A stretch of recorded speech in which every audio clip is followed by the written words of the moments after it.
oh shit, this dude's got entirely too much information. Shit just don't sit right with me. He knows names, he know address, he got phone numbers, he know what my mama stay, he know where your mama stay, and you say he had a gun when you seen him, right? Name one person in the hood play like that, man. This shit was crazy. They're back on the road, the excitement is back. Anyway, Maggie's, she's all hurt and shit and crying and everything. Beth finally got to her because she'd been walking around acting like Beth didn't exist for a minute. So finally good to see that. And it looks like Maggie, Daryl, and Sasha are looking for resources, and they're already halfway to DC. They're out in the woods, you know, walking around trying to see if they can find some water or some food or whatever. And that shit is gone. I mean, not even animals. It's just like animal pieces, like scraps and shit. That's the only things left. But they are 40 miles in. So they got 60 left. They're pretty much halfway there. That shit is crazy. So we've been gone from them for a little while. Anyway, the crews ran out of gas, and now the road's about to tax that ass. That car stopped. They hit the road. I know that road, that pavement has never felt so hard. As soon as they hit the pavement, it was like, here we go. You know, that type of shit. I know that it's getting ready to tax their ass. You already know it. And it's been almost a month grind. It's been a month's grind.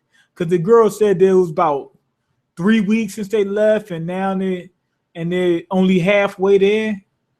I'm telling you, that road's getting ready to tax their ass. And one other thing is they got walkers all behind them, starting to follow them, and they starting to bunch. Remember, the last thing you want the walkers to do is bunch. When they bunch, they munch. So you don't want them to bunch.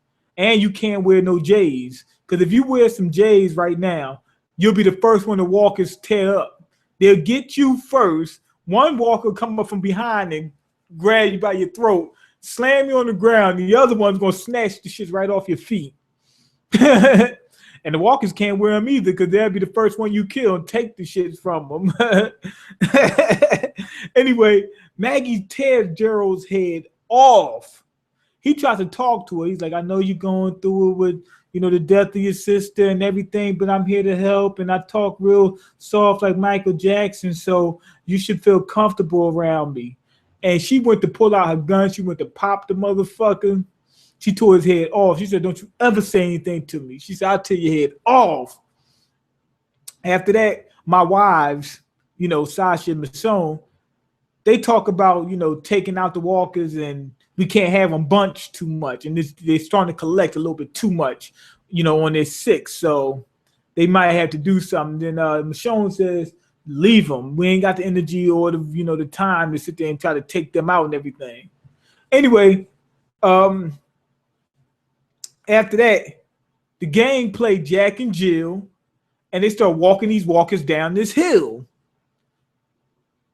Because they, even though they didn't really have the time and energy like I said before, they couldn't just let them bunch. Because once they, like I said, once they bunch, they're gonna munch. So they just take them to this hill, lead them off, and throw them off the hill.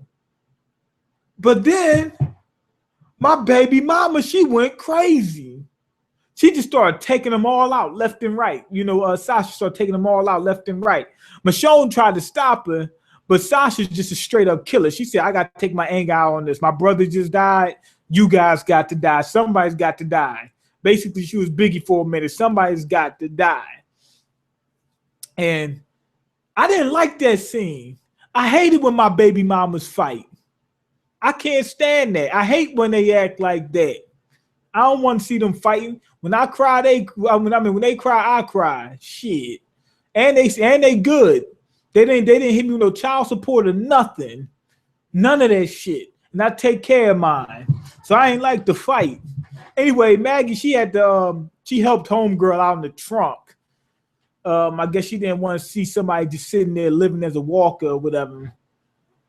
And Glenn helps put the girl on ice. Killed the little hoe.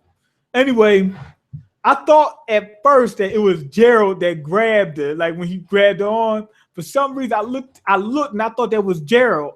I said, oh man, she's gonna pop pop this motherfucker. But it wasn't. It was Glenn. And he went ahead and popped the girl in the trunk. And just when they thought things couldn't get worse, they're sitting down on the ground talking about, I don't think it can get any worse than this. Snoop Dogg and the Dog Pound rolled up on their asses. But my wife put some hot shit up in them. I mean, these dogs just looking at it. And when I seen the dog, I said, damn. 4 dogs in unison standing right there.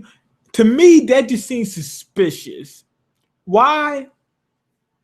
Because none of them attacked. They all just rolled up and just started barking and just sat there like they was waiting for their owner to come. Now, if they were wild dogs, I mean, like, why would it be like 4 of them? Like, you would think by now, like, half the dogs are dead or something like that. They'd pretty much be on their own anyway. Wouldn't be too many packs left. I think somebody sent them dogs to them. And if you watch further in the episode, it starts to look even more clear that somebody sent those dogs to them. But my wife put some hot shit in them and stopped them. So that was good. Anyway, Noah, he's crying. He says, I don't think I can go any further. And the bottom line is it ain't over till it's over. And what you call him? Sasha was right. She said, yo, if you think you can't go any further, you can't. That's about all it is to it. Because you could try your best and truly believe you're going to make it and still not make it. So you definitely won't make it if you think you won't. You definitely won't make it. She said, shut that. She said, you better shut your old crying ass up. We trying to make it. She said, I ain't got time for your belly aching right now. She said, I'm trying to make it. So that road is really tearing their asses up. It's putting some mileage on them. Anyway, Maggie starts turning into Tyrese. She's having a talk with Glenn, and I should give up. It's getting hard, and maybe I should check out, like Tyrese said. So she's starting to turn into him. That shit right there is annoying. So the struggle is extra damn real. You know the struggle is real because Rose starts fucking chewing Daryl's ass up. He gets off the streets to try to see if he could find something, see if he could find some water. And he sees a little cabin. And he sits there and he just starts crying. And he didn't have a blade, so he couldn't start cutting. But what he did was he burned a cigarette on himself. The streets is real. The streets ain't safe no more. So that's tearing his ass up. And then the Dog Pound came back. And they set up a little trap. As they walk through the streets, they come across some water. It was like 2 gallons of water and a few little bottles of water. They looked and they said, I ain't drinking that shit. Could be some cyanide in there, whatever. Something's in it. Anthrax, something. They put Molly all in their champagne and they wouldn't even know it. So they wasn't even going to drink that. What you call my man? What's my man name? Eugene. He looked, he said, yo, I'm thirsty. I got to drink something. But Abraham stopped him. He was thinking about letting him go ahead and kill himself after he put all Eugene put him through, but he said, I can't do that. And he stopped him. He said, don't drink that shit. You don't know what's it. It could be piss in there. Or even worse, it could be some damn Molly all in her champagne or something, you know. So they couldn't drink that. And they left it alone, which they should have done. Like I said, the dogs in the water, they haven't come across dogs yet. They've been dealing with them for 3 motherfucking months and they haven't hit the pipe in front of them yet. So where the dogs come from now? You know, so I don't think it's that many dogs left out anyway. So that's how I see it. The dogs in the water, that's not a coincidence. Anyway, just when they was getting ready to give up, it started raining. And they said they had to rain at some point in time. It's been 3 weeks. Just happens to come right when they was getting ready to give up. But it's been 3 weeks, so should have been some rain at some point in time, and they finally got it. Then they went ahead and Daryl rented out a little room for him. And then they had a little meeting. And Rick gives a little story and whatnot, and he talks about how it's Darwin time and whatnot. He says survival of the fittest, brother. We got to make it. She said either you're going to get chewed up or you got to chew somebody else up. That's all there is to it. It's only two ways about it. Either you predator or prey, to survival of the fittest. That's basically what he tells them. Then he gives us insight into the name of the show. Now, if you got more than 10 brain cells, you pretty much figured out that they are the Walking Dead. The reason why, because everybody's got the virus. And you could die, not just that, also you could die at any time. You know how many people got picked off the show? Anybody can get it at any given time. Well, most of the people can get it at any given time. So they are Walking Dead. I think he was saying that as motivation, like you could die any moment, so you better use every moment for survival. It ain't no plan. This is, practice is over. Now the fucking real show is on, baby.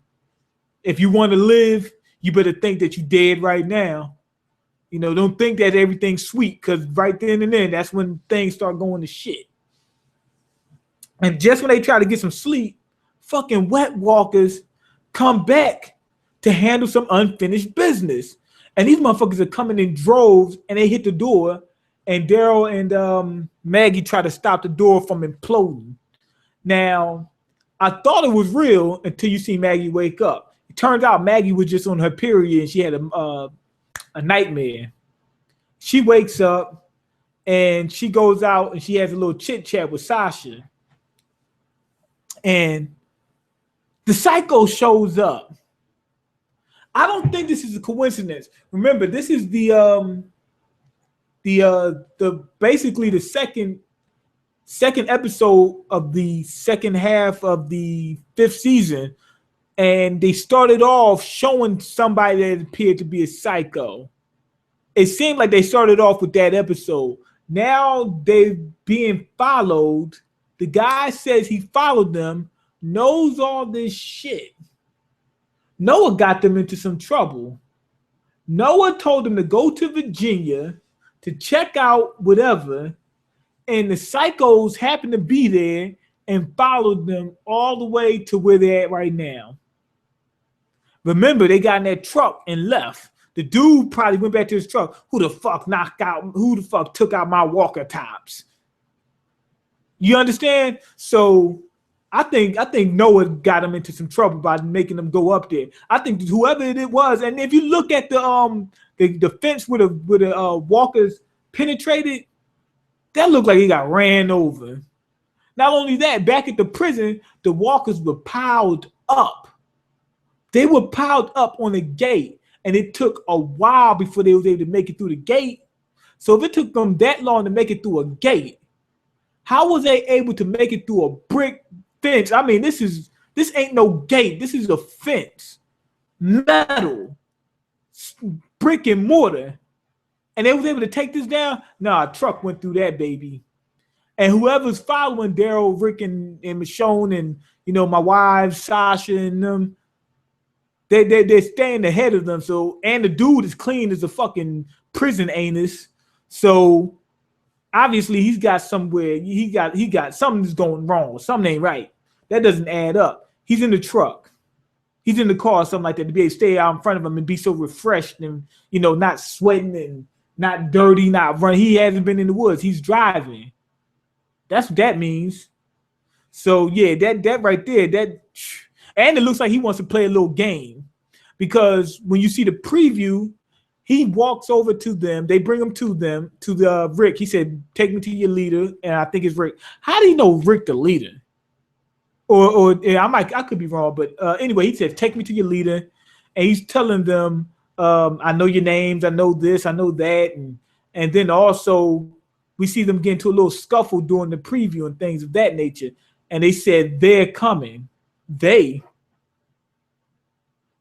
they can't kill the dude. I know what some people thinking. Just kill the guy. You can't just kill him because you don't know who else is out there. He might have 20 other people with him.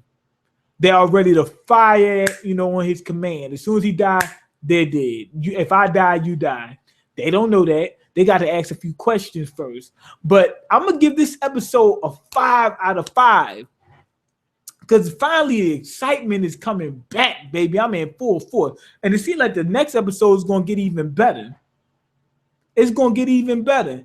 We got to a point where some cycles are coming back.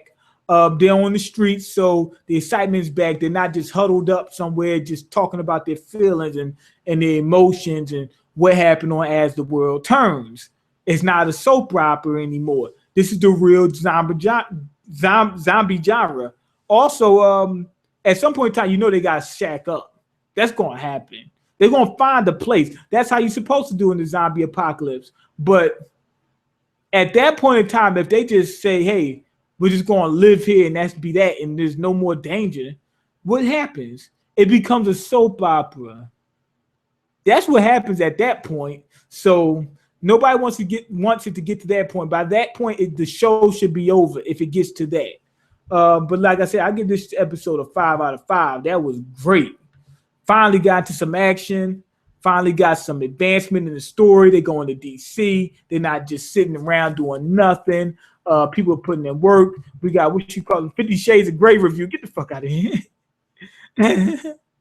Oh, man.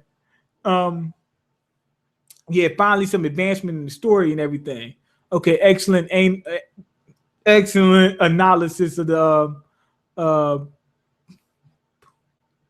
posterior episode. But what about Daryl's WD-40? What's the WD-40 for? His ass? Probably. I don't know. What I don't remember anything about any WD-40 unless you're making that up, like for his ass. Okay. Also, will you please be my late Valentine's? I already bought us 2 tickets to see 50 Shades of Grey. Nah, I can't watch 50 Shades of Grey. That's a chick flick. Did you ever make those other channels? Hey, I can't say just yet. Okay, 50 Shades of Grey review? Hell no.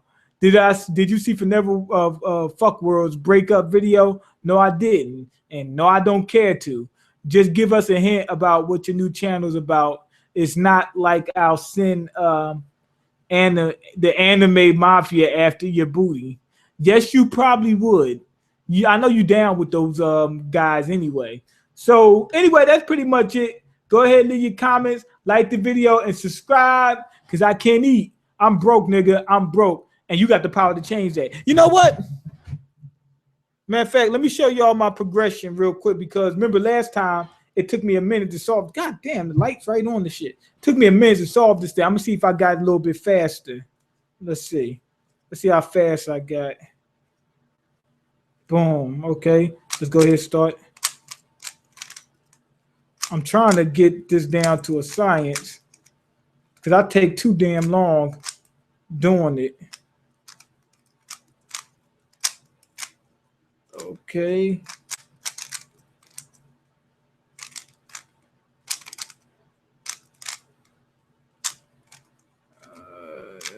There we go.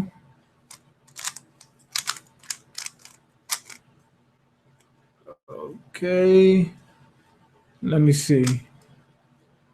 I've been practicing. I think I got a little bit better.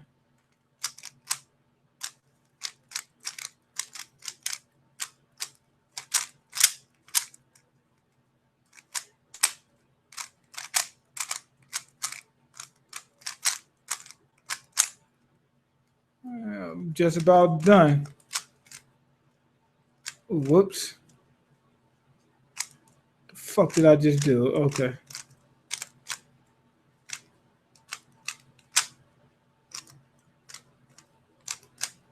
The fuck did I just do? Okay.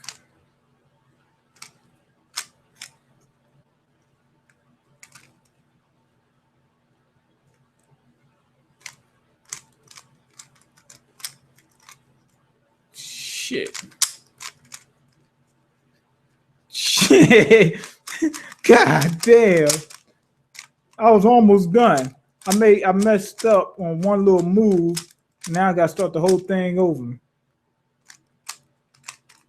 I knew I did something wrong.